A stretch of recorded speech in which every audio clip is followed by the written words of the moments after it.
Olá, eu estava preparando uma palestra para uma empresa sobre liderança e anotando dados, pensando em estratégias, construindo argumentos, me veio a pergunta com a qual eu inicio o nosso vídeo. Era muito mais fácil ser pai, professor ou chefe de um escritório ou fábrica há 100 anos. Por quê? O que aconteceu? Quais são os novos desafios da liderança no século XXI? Como ser um líder de fato em um mundo pós-pandemia, em uma sociedade líquida, em transformações tão extraordinárias como as que estamos vivendo. Prazer carnal.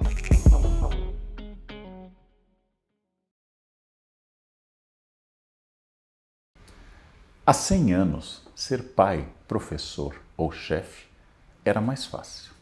Por quê? A autoridade era dada. Todo o poder estava no pai, no professor e no chefe. Cabia ao aluno, filho, funcionário obedecer, ou apanhar em casa, ou ser demitido na empresa, ou ser punido na escola. O professor falava, a classe anotava. Tudo funcionava dentro de uma hierarquia, onde o poder estava definido. Este era um mundo muito útil e muito adequado para quem estivesse no topo da pirâmide de poder. Este é um mundo muito difícil e muito desafiador às pessoas da base. Vamos avançar para o nosso momento quase pós-pandemia. Nós sabemos que as pessoas são contratadas em uma empresa por suas habilidades técnicas, pelo seu domínio de engenharia, por saberem lidar, por exemplo, com um programa de computador, por terem habilidades físicas ou intelectuais que preenchem as necessidades daquela empresa. Nós chamamos essas habilidades duras, profissionais de formação, diploma, de hard skills. São habilidades duras, são habilidades estruturais. Eu sou contratado para ser professor porque eu tenho formação para professor, porque eu estudei, porque eu tenho diploma, porque eu posso demonstrar que eu passei anos e anos estudando para isto. Mas quando a escola me contrata, ela sabe pouco do outro lado da minha existência. Ela sabe pouco sobre as minhas soft skills, as habilidades subjetivas, carisma, simpatia, capacidade de trabalhar com o grupo. É claro que a seleção vai me perguntar isso. Você sabe trabalhar em grupo? A seleção vai me perguntar qual o meu maior defeito, mas as respostas previstas para um processo seletivo, por mais que ele seja bom, não revelam aquilo que só aparece ao longo dos meses e anos de trabalho. Fulano é um engenheiro extraordinário. Aquela é uma médica de ponta formada na melhor universidade, com uma habilidade cirúrgica extraordinária. Este é um professor impressionante, mas grosseiro, arrogante, invasivo do espaço alheio, tóxico nas relações com os colegas, quando não preconceituoso. Surgem as chamadas soft skills e a ideia que você conhece, que nós somos contratados pelo currículo e demitidos pelo comportamento. É raro alguém ser demitido porque no currículo diz que tinha um curso de 360 horas e é constatado que o curso foi só de 320 horas. É raro isso ocorrer. O mais comum é grosseria, insubordinação e assim por diante. Mas a questão fica mais complicada porque no mundo pós-pandemia cresce uma tendência a uma grande renúncia dos empregos. Nós já notamos esses dados nos Estados Unidos e no Brasil. Nos últimos anos, centenas de milhares de trabalhadores abandonaram as empresas. Mas não abandonaram porque estavam em briga, em choque direto com a direção. Não abandonaram por isto, mas porque estão buscando, por exemplo, qualidade de vida, maior tempo com a família, um período de lazer maior, uma capacidade de ser mais criativo, uma capacidade de ter mais propósito. Esta grande renúncia, essa grande abdicação do emprego como figura está se multiplicando. E aí é que entra a figura da liderança. Se nós falarmos antigamente de hard skills e soft skills, Hoje nós falamos que um verdadeiro líder desenvolve, promove e estimula power skills, ou seja, a combinação dos dois elementos. É claro que eu preciso de um médico competente em medicina.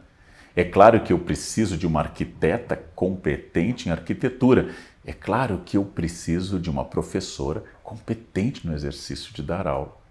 Mas, junto com isso, eu tenho que desenvolver uma coisa quase tão importante, ou até mais, do que aquela. E essas power skills se transformam em coisas fundamentais.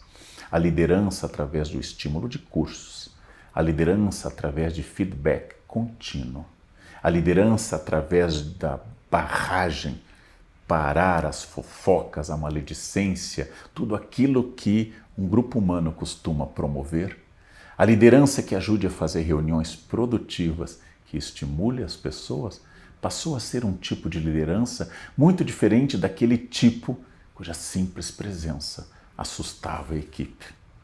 Um mau líder é aquele que provoca a pergunta de um funcionário que chega um pouco depois do horário normal e pergunta: ele já chegou?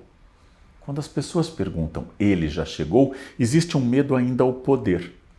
Um bom líder é aquele que a chegada promove uma tranquilidade, porque agora tem alguém que nos ajuda, agora tem alguém que nos incentiva, agora tem alguém que vai estimular e que tem uma visão total do processo.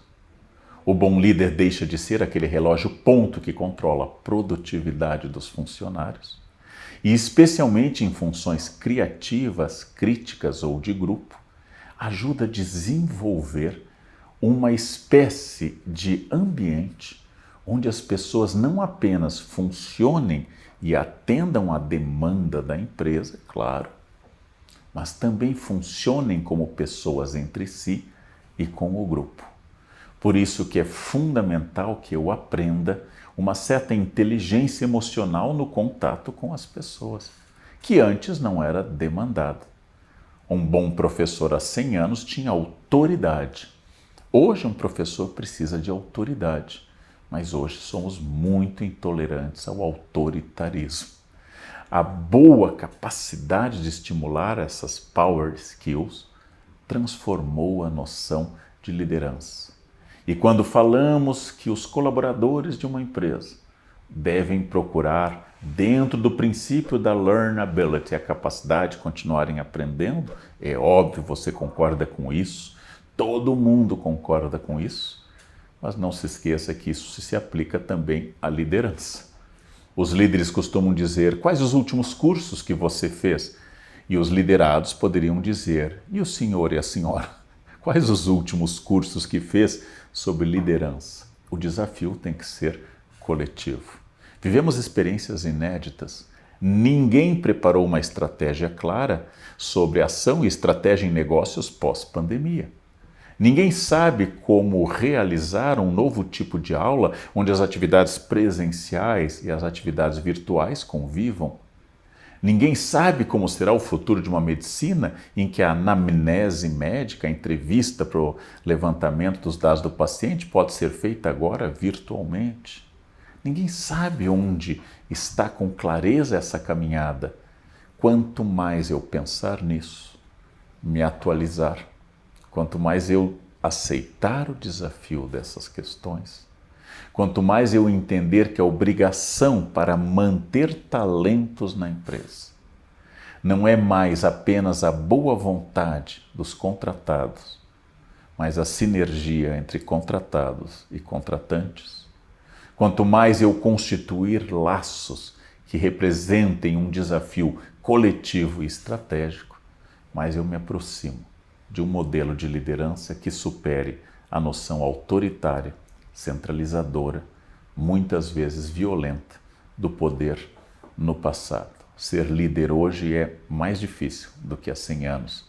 Ser líder hoje é um desafio interessante para que você possa pensar que não apenas os associados e os colaboradores têm desafios novos na empresa, mas você que exerce qualquer liderança também tem o mesmo desafio. Foi um prazer.